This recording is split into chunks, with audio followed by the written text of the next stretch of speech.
Yang dihormati pengerusi tetap,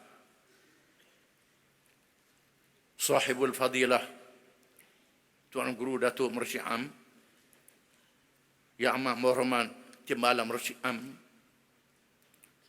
Timbalan Presiden, Naib Presiden, Ketua-Ketua Dewan Ulama Pemuda Muslimat dan Dewan Himpunan Penyokong, semua ahli jawatan kuasa PAH Pusat, semua rakan-rakan bekas ahli jawatan kuasa PAH Pusat, para perwakilan, para tetamu, hadirin hadirat, khusus para media yang memberi liputan yang paling hangat dalam sejarah PAS kepada muktamar ini. Saya ucapkan terima kasih khusus kepada rakan-rakan yang bersama dalam pimpinan penggal yang lalu. Mengucap tahniah di atas kejayaan mereka, mengharungi perjalanan yang sangat mencabar. Ucapan tahniah kepada rakan-rakan pimpinan yang baru dipilih adalah menjadi perkara biasa perangai manusia di alam ini melihat kelemahan kita, melihat kesalahan kita. Kita mesti menjadi manusia yang terbuka,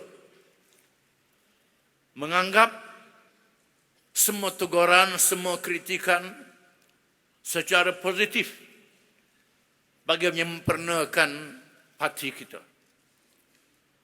Apa yang dibimbangkan kita dipuji melangit sehingga menjadi parti yang maha suci daripada segala sifat kekurangan. Penyair Arab mengatakan, "Idza atamma syai'un bada naqsuh, taraqqab zawalan idza qila tamma." Apabila sesuatu itu sudah siap kerjanya, maka akan kelihatanlah kekurangannya. Banyak orang yang komen ada kekurangan. Tunggu kemusnahan sekiranya orang berkata ini sudah sempurna. Kita adalah parti yang berbeza dengan parti-parti yang lain. Parti yang berasaskan akidah, bukan sahaja ideologi. Ideologi bersama akidah. Dan mempunyai pendekatan yang wajib bersifat bijaksana. Ialah Islam. Selaras dengan nama parti kita, Parti Islam Sembilan Siapas. Dalam aspek politik, ekonomi, sosial, yang kita harungi memimpin masyarakat, kumpulan yang paling hadapan di kalangan kumpulan Islam, kita tetap berkait dengan akidah perjuangan. Walaupun kita mempunyai pendekatan-pendekatan yang memerlukan perubahan masa, situasi, realiti dan masyarakat. Kita ditakdirkan oleh Allah Subhanahu wa taala berada dalam masyarakat majmuk, masyarakat berbilang agama dan kaum. Yang pertama masyarakat Islam, Melayu, India Muslim, Cina Muslim. Mereka adalah golongan majoriti. Tanpa dinafikan, mereka adalah trust kepada politik dan kepimpinan negara.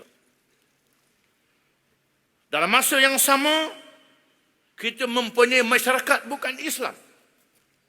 Berbagai kaum, agama yang tidak boleh dinafikan sekali-kali. Kita menghadapi masyarakat Islam yang terkesan daripada kejahilan terhadap agama sendiri. kejahilan akibat serangan pemikiran yang dibawa oleh penjajah menjadikan Islam dagang di tengah masyarakat Islam sendiri. Timbulnya gejala orang Islam sendiri menghentam Islam, melakukan perkara yang negatif terhadap Islam, tindakan-tindakan yang mencalakan wajah Islam yang indah dan cantik. Tanggungjawab kita sangat besar untuk membetul masyarakat Islam yang jahil, untuk memimpin mereka menjadi teras kuasa politik yang sebenarnya. Kegagalan kita bermakna kita menempah amaran Allah Subhanahu wa taala. Wa in tatawallaw yastabdil qauman ghairakum thumma la yakunu amsalakum. Jika sekiranya kamu, wahai orang-orang Arab, bangsa Nabi, berbahasa Al-Quran, meninggalkan Islam, Allah menukar kaum yang lain daripada kamu untuk memimpin manusia bersama dengan Islam juga. Ini amaran Allah. Yang kedua, masyarakat majmuk yang terdiri dari kalangan bukan Islam, berbagai kaum dan bangsa. Mereka dibawa oleh penjajah datang ke sini. Kaum Cina, kaum India, dan kaum-kaum yang lain yang bukan Islam. Daripada negeri jajahan juga. Diangkut oleh penjajah ke sini. Kita sama-sama diperhambakan oleh penjajah. Menerima nasib yang sama. Mangsa kezaliman penjajah. Dua peperangan dunia yang berlaku mengorbankan 80% anak-anak jajahan. Perang dunia yang kedua mengorbankan orang India, orang Cina, orang Melayu. Penjajah terus menjadi kuasa besar. Pengalaman yang sangat pahit.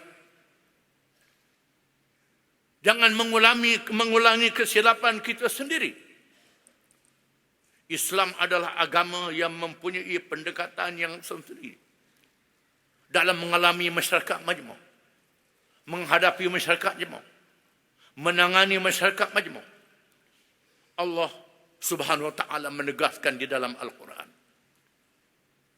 Ya ayyuhan nas, inna khalaqnakum min dzakarin wa untha waj'alnakum syu'uban wa qabaila lita'arafu. Inna akramakum indallahi atqakum, innallaha alimun khabir. Wahai manusia, sesungguhnya kami telah menciptakan kamu daripada seorang lelaki dan seorang perempuan, Adam dan Hawa. Berbangsa-bangsa dan berpuak-puak. Supaya kamu bertaaruf, berkenalan, berhubungan, bertolong-menolong di antara satu sama lain. Yang paling mulia kalangan kamu di sisi Allah, yang paling bertakwa. Sesungguhnya Allah itu maha mengetahui berkenaan diri kamu dan maha tahu berkenaan urusan kamu. Allah menjadikan manusia itu satu keluarga. Kerana semua bangsa berasal daripada Adam dan Hawa. Satu ayah dan satu ibu. Saya keluarga dengan Bala, ketua dalam himpunan. Saya tak tahu berapa ribu pupu. Sebelah Datuk Adam dan Hawa. Quran mengajar begini. Islam menunjukkan pendekatan yang tersendiri. Hanya Islam yang boleh menangani masalah ini. Firman Allah Ta'ala, walaula dafa'ullahi an-nasa ba'dahum bi ba'd lahuddimat sawami'u wa bi'un wa salawatun wa masajid yudhkaru fiha ismullahi katsiran. Kalau Allah tidak menjadikan manusia itu bertemungan, golongan yang menegakkan Islam dengan golongan yang menentangnya, nascadi binasakan rumah-rumah ibadat penganut agama Yahudi. rumah-rumah ibadat penganut agama Kristian, sembahyang-sembahyang berbagai agama, masjid-masjid yang disebut di dalamnya nama Allah. Allah memaparkan sejarah Palestin bila golongan Yahudi berkuasa bermaharajalela, menindas golongan yang lain. Datang musyrikin memusnahkan rumah ibadat Yahudi. Datang Kristian memusnahkan yang tidak sealiran dengannya. Sang Islam datang membawa konsep tanpa paksaan dalam agama. Adil untuk semua. Rahmat untuk semua. Ini bukan cakap kosong. Ini adalah perintah Al-Quranul Karim. Maka Quran membahagikan manusia berbagai agama. Di samping penganut Islam. Dengan pendekatan-pendekatan yang banyak. Yang pertama, Ahlul Zimmah. Orang bukan Islam yang menerima konsep negara. Konsep pemerintahan, konsep ekonomi Islam. Nabi kita Muhammad SAW menyebut dalam surat perjanjian dengan rakyat bukan Islam di Madinah, lahum ma lana wa alaihim ma alaina. Apa yang bagi mereka, bagi kita, apa yang terkena atas mereka, kita memikul tanggungjawab bersama. Orang Islam diwajibkan zakat untuk membiayai urusan masyarakat. Orang bukan Islam dikenakan cukai. Apa yang menarik, zakat tidak boleh dihapuskan. Ia adalah ibadat bagi orang Islam. Cukai boleh dihapuskan, dia bukan ibadat. Sekiranya hasil negara mencukupi. Ini bukan cakap kosong. Dilaksanakan dalam pemerintahan Islam. Orang menganggap mustahil, kita menganggap ini satu kenyataan. Pendekatan tahaluf siasi. Persepahaman dalam titik persamaan. Pendekatan dialog. Wajadiluhum billatihi ahsan. Berdialog dengan akhlak yang baik, jangan keras. Pendekatan berdamai. Walaupun tengah-tengah berperang. Wa in janahu lis-salmi fajnah laha wa tawakkal 'ala Allah. Tengah berperang, mereka ajak berdamai, maka berdamai dan bertawakal kepada Allah. Tujuan untuk menunjukkan kepada mereka pendekatan Islam dilihat secara praktikal. Kita mengamalkan tahaluf ini sejak PAH ditubuhkan. Kita menghadapi liku-liku yang mencabar. Tahaluf yang terkini, bahkan dalam sejarahnya, alhamdulillah, PAH menunjukkan paling berdisiplin dalam bertahaluf siasi. PAH tidak mengkhianati tahaluf. PAH beradab dalam tahaluf. Kerana tahaluf persepahaman dalam titik persamaan. Masing-masing berbeza ideologi. Tidak ganggu akidah dan ideologi yang berbeza. Dalam titik bersamaan kita bekerjasama. Namun rakan-rakan kita menyentuh perkara yang berkait dengan akidah. Yang berkait dengan disiplin, bukan kita. Isu pelaksanaan syariat, ini akidah, saya akan terangkan. Isu kepimpinan parti, ini urusan dalaman PAS. Kita tak kempen pemilihan parti lain. Orang turun kempen pemilihan parti kita. Disiap oleh media. Kesian rakan-rakan kita yang menjadi mangsa. Tidak ada kalangan pemimpin PAS yang menolak hukum syariat. Tidak ada kalangan pemimpin PAS yang menolak akidah Islam. Kalau mereka tolak akidah Islam, mereka tak masuk PAS. Tapi akibat salah laku rakan-rakan Pakatan Rakyat ini menyebabkan pimpinan kita tercela. Ini bukan silap kita. Silap rakan kita. Mencuri ahli. Kita tak curi ahli orang. Curi wakil rakyat. Kita tak curi wakil rakyat orang. Orang curi wakil rakyat kita. Kita tak curi wakil rakyat orang. Ini salah laku. Termasuk dalam isu-isu yang penting. Isu Islam adalah trust kekuasaan politik negara. Ini akidah kepada PAS. Tapi ada rakan-rakan yang memperkecilkan trust akidah perjuangan kita ini. Kita tidak boleh hanyut dengan trust ini. Dalam isu Palestin, sebagai contoh, kita berjuang untuk membebaskan Palestin. Satu negara Palestin, masyarakat majmuk yang mengizinkan semua kaum, termasuk orang Yahudi, pemerintahan Islam yang adil. Bukan dua negara Palestin. Satu untuk Arab, satu untuk Yahudi. Ini menyentuh akidah rakan-rakan kita. Yang menyoal kita pada adanya kenyataan-kenyataan ini. Dalam isu pelaksanaan syariat,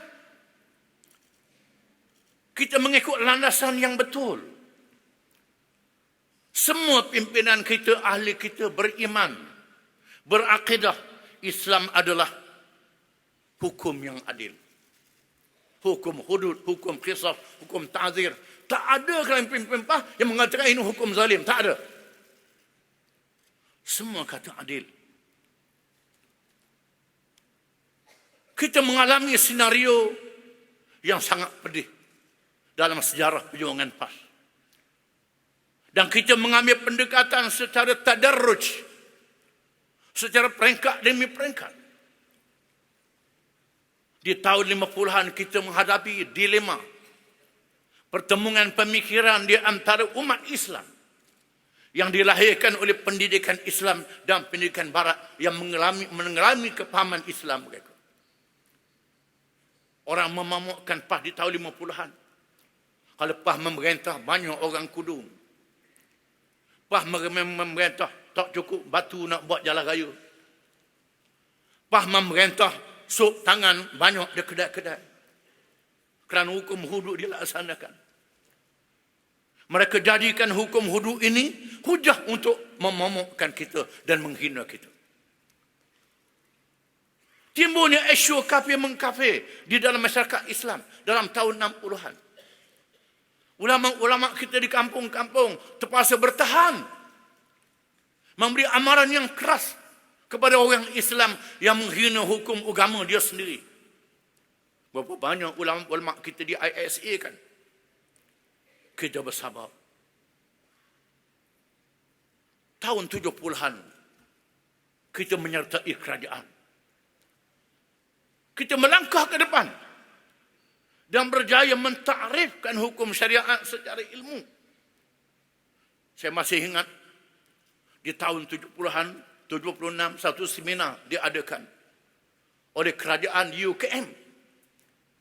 Di antara pembentangnya ialah Sahibul Fadilah Mursyid Am kita, Datuk Dr. Harun Din. Profesor Ahmad Ibrahim almarhum. Profesor Nik Rashid, pengetua ITM di masa itu, membentang sama tentang pelaksanaan undang-undang Islam. Menyebabkan kepahaman tentang syariat Islam berkembang di kalangan terpelajar. Alhamdulillah. Di tahun 90-an, kita maju ke depan lagi. Apabila kita dicabar, mana dia draft undang-undang Islam, undang-undang syariat. Maka kita gubarkan undang-undang syariat tahun 93. Melalui kerajaan negeri Kelantan yang kita menang. Di tubuh jawatan kuasa yang melibatkan parti, melibatkan kerajaan negeri, melibatkan kalangan akademik pengamal undang-undang yang tersuhur di negara kita ini. Diseminarkan, dijemput parti-parti Angkatan Perpaduan Ummah, dijemput NGO bukan Islam, belum lagi diluluskan di Dewan Negeri. Setelah diluluskan di Dewan Negeri, tak dilaksanakan lagi. Kelantan terlebih dahulu melaksanakan hukum syariat di bawah bidang kuasanya mengikut Majlis Perbandaran, memanggil tuan punya kedai-kedai arak Ditanya mereka apa hukum Arab dalam agama mereka. Mereka kata agama mereka mengizinkan. Itu hak kamu. Tapi jangan jual pada orang Islam. Kita menggunakan bidang kuasa. Majlis perbandaran yang berkait dengan premis, dengan kedai. Adapun kebenaran Arab dan judi itu kerajaan pusat yang punya. Kita gunakan kuasa kerajaan negeri. Dan kita mendapat ucapan terima kasih daripada isteri kalangan bukan Islam.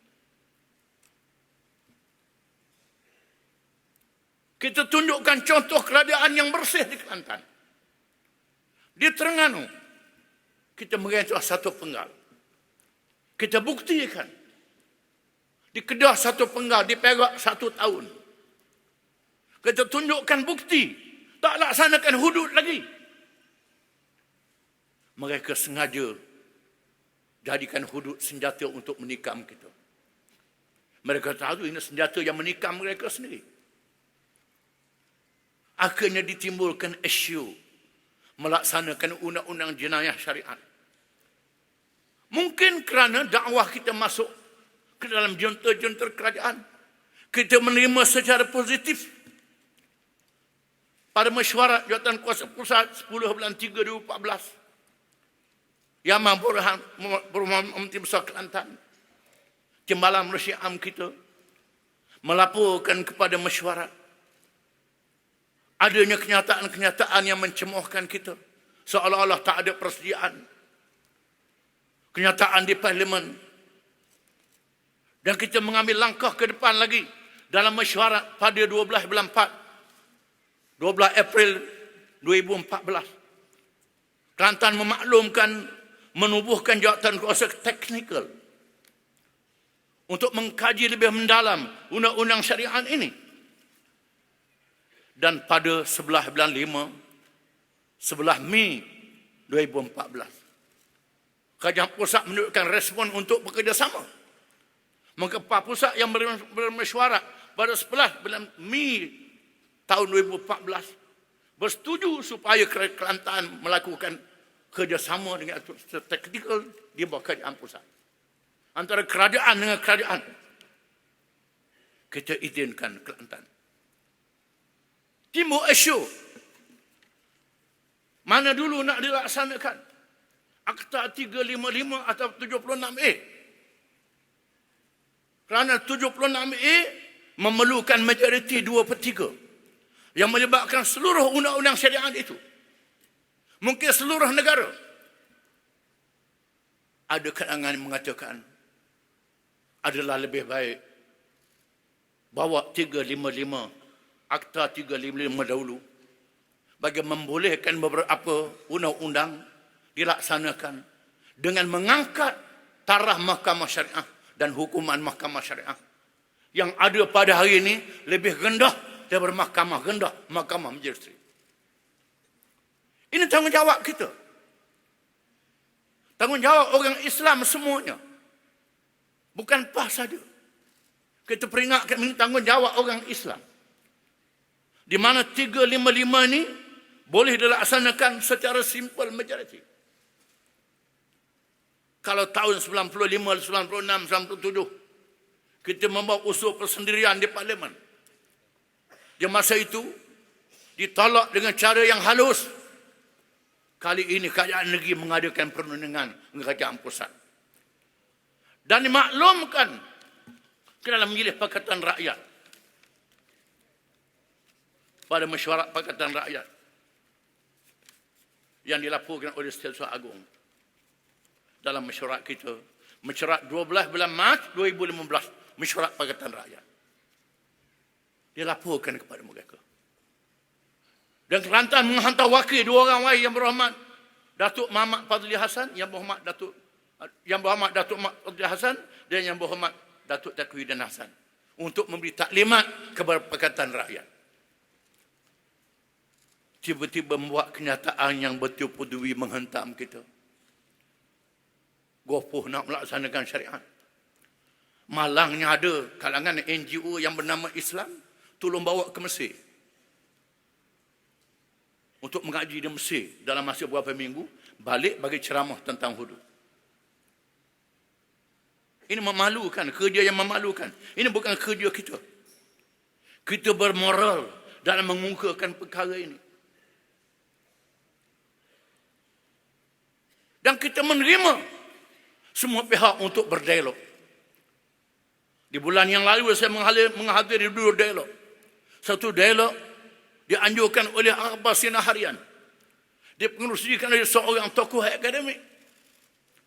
Orang tengah, bukan orang PAS, bukan orang UMNO, tokoh akademik. Jadi pengerusi. Setelah mendengar bukan saja hudud, undang-undang jenayah secara menyeluruh, tentang mahkamah, tentang kesaksian, tentang cara hukuman, adab hukuman, baru mereka tahu apa dia hukum Islam. Kemudian di Universiti Nanyang, Singapura, dijemput kalangan diplomat. Dia ambil pengerusi bukan orang Singapura, bukan orang Malaysia. Orang Inggeris jadi pengerusi. Dan dia buat dialog. Bila saya terang kepada mereka tentang proses hukum syariat ini daripada awal perlembagaannya, daripada kehakimannya, daripada cara kehakimannya, adab hukumannya bagaimana, Islam mengutamakan taubat.